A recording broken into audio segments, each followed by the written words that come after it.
Next हम बात करने वाले हैं कि एक एक्सटर्नल इलेक्ट्रिक फील्ड में यदि एक इलेक्ट्रिक डाइपोल को रख दिया जाता है तो उसका बिहेवियर, उसके ऊपर जो टॉर्क है, उसके ऊपर जो फोर्स है, उसका जो मोशन है वो किस तरीके से होता है, ये हम इस टॉपिक में जानने वाले हैं।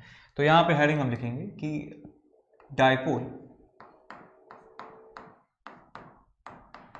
इन external electric field, external electric field. तो मैंने माना कि किसी रीजन में एक इलेक्ट्रिक फील्ड है और वो यूनिफॉर्म है। तो आप देख सकते हैं कि ये एक यूनिफॉर्म इलेक्ट्रिक फील्ड है। मैंने अभी फील्ड लाइंस अभी पढ़ाया नहीं है, लेकिन आप समझ सकते हैं क्योंकि आपने पढ़ रखा है ऑलरेडी कि इस तरीके से पैरेलल यदि हम लाइंस बना देते हैं, इक्वी डिस्टेंट पैरेलल लाइंस, तो इसका मतलब यहाँ ये यूनिफॉर्म इलेक्ट्रिक फील्ड को शो कर रहा है। यूनिफॉर्म इलेक्ट्रिक फील्ड जिसका मैग्नीट्यूड E है और डायरेक्शन हर जगह इस तरफ है, राइट डायरेक्शन में। अब इस इलेक्ट्रिक फील्ड में एक डाइपोल रखा हुआ है, इलेक्ट्रिक डाइपोल, और वो इलेक्ट्रिक डाइपोल जो है कुछ इस तरीके से है, ऐसे रखा हुआ है। ये इलेक्ट्रिक डाइपोल है। आप जानते हैं कि इलेक्ट्रिक डाइपोल यदि इस तरीके से रखा है तो यहां पर एरो का जो हेड है यहां पे पॉजिटिव चार्ज होगा, ये जो है यहां पे नेगेटिव चार्ज होगा। तो मैंने मान लिया कि यहाँ पे -Q चार्ज है, लेट चार्ज मान लिया Q के बराबर है, और यहाँ पे +Q चार्ज होगा, और इनके बीच का सेपरेशन जो है मैंने मान लिया 2a के बराबर है। सेपरेशन 2a मान लिया मैंने। आप कुछ और भी मान सकते हैं, D मान सकते हैं, L मान सकते हैं, डज नॉट मैटर। लेकिन जो कैलकुलेशन है थोड़ी सी सुंदर दिखती है यदि हम 2a सेपरेशन ले लेते हैं, बिकॉज सेंटर से सेपरेशन a हो जाता है, तो ठीक रहता है। अब आप देखिए बेटा कि इलेक्ट्रिक फील्ड में हम जानते हैं कि जब कोई पॉजिटिव चार्ज होता है तो उसके ऊपर फोर्स लगता है Q × E। यदि पॉजिटिव चार्ज है तो फोर्स लगेगा इलेक्ट्रिक फील्ड की डायरेक्शन में QE, और नेगेटिव चार्ज है इलेक्ट्रिक फील्ड में रखा है तो इलेक्ट्रिक फील्ड के ऑपोजिट डायरेक्शन में फोर्स लगेगा, तो इस माइनस चार्ज के ऊपर फोर्स लगेगा Q × E के बराबर। इस डायपोल को हम थोड़ा सा यहां दिखा देते हैं तो आपको दिखेगा कुछ ऐसे। ये इलेक्ट्रिक डायपोल है, इसके ऊपर फोर्स लग रहा है इस तरफ, ये फोर्स है Q × E के बराबर, और इस वाले चार्ज के ऊपर फोर्स लग रहा है पीछे की तरफ, फोर्स QE के बराबर है। QE और QE, ये एंगल आप मान लीजिए थीटा के बराबर है, ये एंगल है थीटा के बराबर। इस पर्टिकुलर कॉन्फ़िगरेशन में डायपोल रखा हुआ है, ये एंगल है थीटा के बराबर, ये एंगल है थीटा के बराबर। तो यदि मैं इस समय लगने वाले टोटल फोर्स की बात करूं तो जितना फोर्स इस डायरेक्शन में है इस डायपोल के ऊपर, उतना ही फोर्स पीछे की डायरेक्शन में है। तो मैं ये बात कंफर्म कह सकता हूं कि चाहे इस डायपोल का कॉन्फ़िगरेशन, ओरिएंटेशन, इसकी पोजीशन इस इलेक्ट्रिक फील्ड में ऐसे हो, चाहे ऐसे हो, चाहे ऐसे ऐसे ऐसे ऐसे ऐसे ऐसे कैसे भी हो, इसकी पोजीशन, इसके ऊपर लगने वाला जो इलेक्ट्रिक फोर्स है that will be equal to 0। तो नेट फोर्स इसके ऊपर 0 होगा हमेशा। F net will be equal to 0। F net on dipole,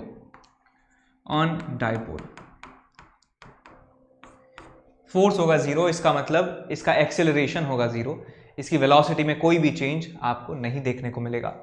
अब हम बात करें कि इन फोर्सेस का जो ओरिएंटेशन कुछ ऐसा है, फोर्स कुछ ऐसी जगह पर इस तरीके से लग रहे हैं कि ये इस डायपोल को क्लॉकवाइज डायरेक्शन में रोटेट करना चाहते हैं, और हम जानते हैं कि फोर्स का जो रोटेशनल इफेक्ट होता है उसी को टॉर्क कहा जाता है।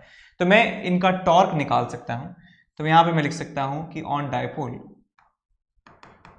Dipole net torque is equal to, total torque की बात करें तो मैं यहां पे आप देख सकते हैं कि ये डिस्टेंस जो है ये a के बराबर है बेटा, और यदि मैं इस फोर्स के परपेंडिकुलर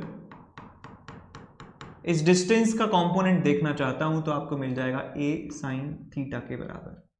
एंड सिमिलरली आप कह सकते हैं कि इस फोर्स के परपेंडिकुलर जो डिस्टेंस का कंपोनेंट है, ये a का कंपोनेंट इस फोर्स के परपेंडिकुलर जो है वो हो जाएगा आपके पास a sin थीटा, और फॉर्मूला भी यही होता है r perpendicular into f is the value of torque. Magnitude of torque आपने पिछली 11th क्लास में पढ़ा होगा, r परपेंडिकुलर इंटू f होता है। तो हम लिख सकते हैं कि इस फोर्स का जो टॉर्क है that is QE into a sin theta, और इसका टॉर्क जो है ये है कितना, QE इंटू ए साइन थीटा। अब इसकी डायरेक्शन की बात करें तो देखिए ये जो फोर्स है इस डायपोल को, ये फोर्स इस डायपोल को इस पॉइंट के अबाउट रिवॉल्व करना चाहता है क्लॉकवाइज डायरेक्शन में। तीन बातें हैं, ये फोर्स इस पॉइंट पर इस डायपोल के ऊपर इस सेंटर के अबाउट इसको क्लॉकवाइज डायरेक्शन में रोटेट करना चाहता है, और same goes for this force. ये फोर्स इस पॉइंट पर लगकर इस सेंटर के अबाउट इस डायपोल को क्लॉकवाइज डायरेक्शन में रोटेट करना चाहता है। तो दोनों जो टॉर्क हैं उनकी डायरेक्शन सेम है, तो मैं लिख सकता हूं QEA sin theta plus QEA sin theta. Direction की बात करें तो क्लॉकवाइज डायरेक्शन होने वाली है, क्लॉकवाइज डायरेक्शन होने वाली है। तो मैं अगले पेज पर लिखूं कि नेट टॉर्क आपके मिल जाएगा, net torque tau net is equal to Q into E into 2A sine theta. ये हम टोटल टॉर्क की वैल्यू लिख सकते हैं। और Q इंटू 2A जो है बेटा, इसको आप लिख सकते हैं क्या, ये डायपोल मोमेंट की वैल्यू है। तो यहाँ पे नेट टॉर्क की जो वैल्यू आपको मिल जाएगी, net torque is equal to PE sine theta. PE sine theta आपको मिल जाएगा टॉर्क। और ये डायरेक्शन जो है बेटा ये किस तरफ है, ये क्लॉकवाइज है। इस पर्टिकुलर सवाल में, इस पर्टिकुलर एग्जाम्पल में क्लॉकवाइज डायरेक्शन में था। अब एक चीज़ हम ये जानते हैं कि PE साइन थीटा, ये ऐसा यदि हम मान लें कि P क्रॉस E का मैग्नीट्यूड लिखा है, ये P क्रॉस E का मैग्नीट्यूड लिखा है, तो हम इसको ये भी लिख सकते हैं कि नेट टॉर्क जो है इस डायपोल के ऊपर होगा P क्रॉस E के बराबर होने वाला है। मैग्नीट्यूड की बात करें तो मैग्नीट्यूड PE साइन थीटा होगा, वेयर P वेक्टर जो हमारे इस एग्जाम्पल में था, P वेक्टर ऐसे था और E वेक्टर जो था वो ऐसे था। ये दोनों के बीच में एंगल था। P क्रॉस E जो है वो आप देख सकते हैं, क्रॉस प्रोडक्ट आपको आता ही है कि क्लॉकवाइज डायरेक्शन में टॉर्क हमें मिल रहा है, क्लॉकवाइज डायरेक्शन में टॉर्क हमें मिल रहा है। तो ये फॉर्मूला बन जाता है नेट टॉर्क का। अब एक बात और आपको याद रखनी है कि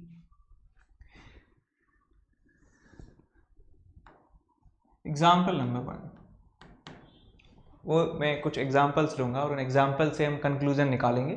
एक अच्छी प्रॉपर्टी है इस डायपोल की, जब वो इलेक्ट्रिक फील्ड में होता है तो इलेक्ट्रिक फील्ड इस रीजन में है इस तरीके से बेटा,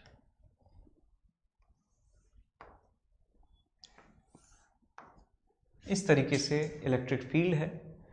और ऐसे सजा लो इसको, और सजा लो अच्छे से। और जो डायपोल है वो रखा हुआ है इस तरीके से, डायपोल रखा है इस तरीके से।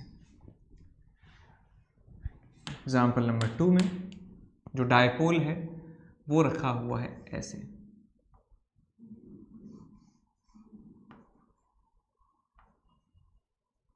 डायपोल रखा है ऐसे। तो दोनों में हमें बताना है कि टॉर्क किस डायरेक्शन में लग रहा है और फोर्स कितना लग रहा है। तो यहाँ पे आप देख सकते हैं कि ये नेगेटिव चार्ज होगा, ये पॉजिटिव चार्ज होगा।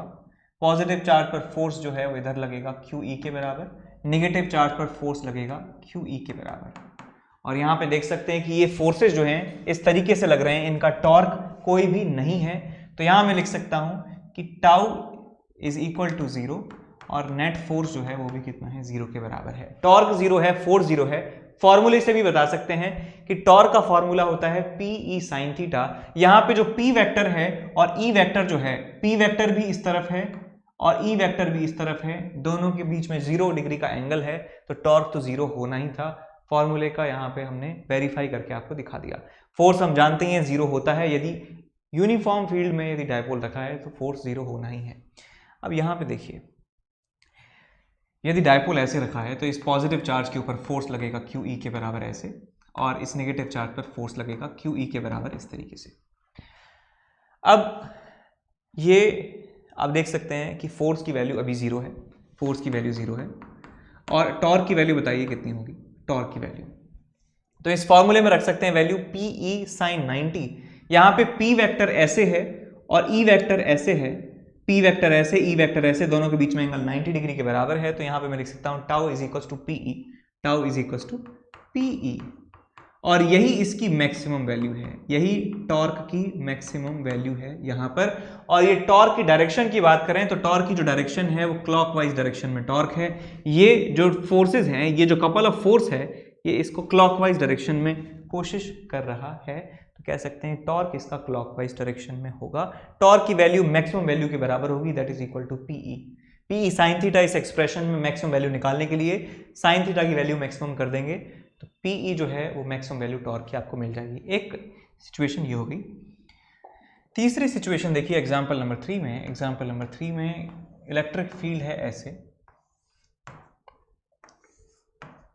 और आपके पास जो डायपोल है वो ऐसे रखा हुआ है, डायपोल ऐसे रखा हुआ है। तो हम यहाँ पे कह सकते हैं कि ये नेगेटिव चार्ज है, तो नेगेटिव चार्ज के ऊपर फोर्स लगेगा इस डायरेक्शन में QE। ये पॉजिटिव चार्ज है, पॉजिटिव चार्ज के ऊपर फोर्स लगेगा इस डायरेक्शन में QE। तो यहाँ पे जो फोर्स की वैल्यू है वो 0 हो जाएगी और टॉर्क की वैल्यू भी 0 के बराबर हो जाएगी। सिंपल सी बात है, टॉर्क की वैल्यू 0 है यहाँ पे, बिकॉज P और E के बीच में एंगल 180 के बराबर है। P जो है वो इस तरफ है, E जो है वो इस तरफ है, दोनों के बीच में 180 डिग्री है, तो टॉर्क की वैल्यू 0 हो जाएगी, फोर्स की वैल्यू 0 होनी है। एग्जाम्पल नंबर 4 की बात करें, एग्जाम्पल नंबर 4 की बात करें, और इस एग्जाम्पल में आप मान लीजिए इस इलेक्ट्रिक फील्ड इसी डायरेक्शन में है और इलेक्ट्रिक डायपोल जो है इस तरीके से है। इलेक्ट्रिक डायपोल ऐसे रखा है, ये नेगेटिव चार्ज है, नेगेटिव चार्ज के ऊपर फोर्स लगेगा QE के बराबर और इस पर फोर्स लगेगा QE के बराबर, और फोर्स की बात करें 0 के बराबर हो जाएगा फोर्स, और टॉर्क की बात करें टॉर्क हो जाएगा PE के बराबर, टॉर्क की वैल्यू हो जाएगी PE के बराबर, क्योंकि एंगल जो है वो 90 के बराबर आ रहा है। इसमें भी, यहाँ पर भी टॉर्क की वैल्यू मैक्सिमम मिलती है, लेकिन बात करें डायरेक्शन की तो QE का जो टॉर्क है, इस QE का जो टॉर्क है वो एंटी क्लॉकवाइज डायरेक्शन में टॉर्क है। यहाँ पे जो टॉर्क की डायरेक्शन है वो एंटी क्लॉकवाइज है। इससे पहले जो एग्जाम्पल था उसमें क्लॉकवाइज डायरेक्शन में टॉर्क था, इसमें एंटी क्लॉकवाइज डायरेक्शन में टॉर्क है। तो एक बात हमें यहाँ पे समझ में आ रही है कि टॉर्क जब भी लग रहा है, इस डायपोल के ऊपर टॉर्क जब भी लगता है, जब भी नॉन जीरो टॉर्क इसके ऊपर लगता है, तो वो कोशिश करता है कि इसको इलेक्ट्रिक फील्ड की डायरेक्शन में अलाइन कर दें। यदि ये डायपोल ऐसा है तो फोर्सेस कुछ ऐसा काम कर रहे हैं कि जिससे ये डायपोल ऐसे ना होकर ऐसे हो जाए। ये फोर्सेस क्या करेंगे, इसको ऐसे घुमा देंगे और इस डायपोल का जो एरो है वो इस डायरेक्शन में हो जाएगा, इस डायरेक्शन में हो जाएगा। अल्टीमेटली जो है वो इलेक्ट्रिक फील्ड की डायरेक्शन में इस डायपोल को करने की कोशिश कर रहे हैं ये फोर्सेस। ऐसे ही हम इस वाले एग्जांपल में देखें जहां पर टॉर्क की वैल्यू नॉन जीरो है, तो इस पोजीशन में डायपोल है, इसके ऊपर जो फोर्सेस हैं ऐसे लग रहे हैं और इस डायपोल को ये घुमा के क्लॉकवाइज घुमाने की कोशिश कर रहे हैं, जिससे इस डायपोल का जो एरो है इस इलेक्ट्रिक फील्ड के एरो की डायरेक्शन में आ जाए, या फिर मैं कहूं इस डायपोल को इस इलेक्ट्रिक फील्ड की डायरेक्शन में अलाइन करने की कोशिश ये कर रहे हैं। तो ये रिजल्ट आप याद रखें कि जब भी नॉन जीरो टॉर्क लगता है किसी यूनिफॉर्म इलेक्ट्रिक फील्ड में, तो इलेक्ट्रिक फील्ड की वजह से जो फोर्सेस होते हैं वो उस डायपोल को इलेक्ट्रिक फील्ड की डायरेक्शन में अलाइन रखने की कोशिश करते हैं। बहुत ज़्यादा टेक्निकल वर्ड जो है यहाँ पे मैंने इस्तेमाल कर लिए हैं, मैं लिख देता हूँ इस बात को। यहाँ पे आप लिखेंगे नॉन जीरो टॉर्क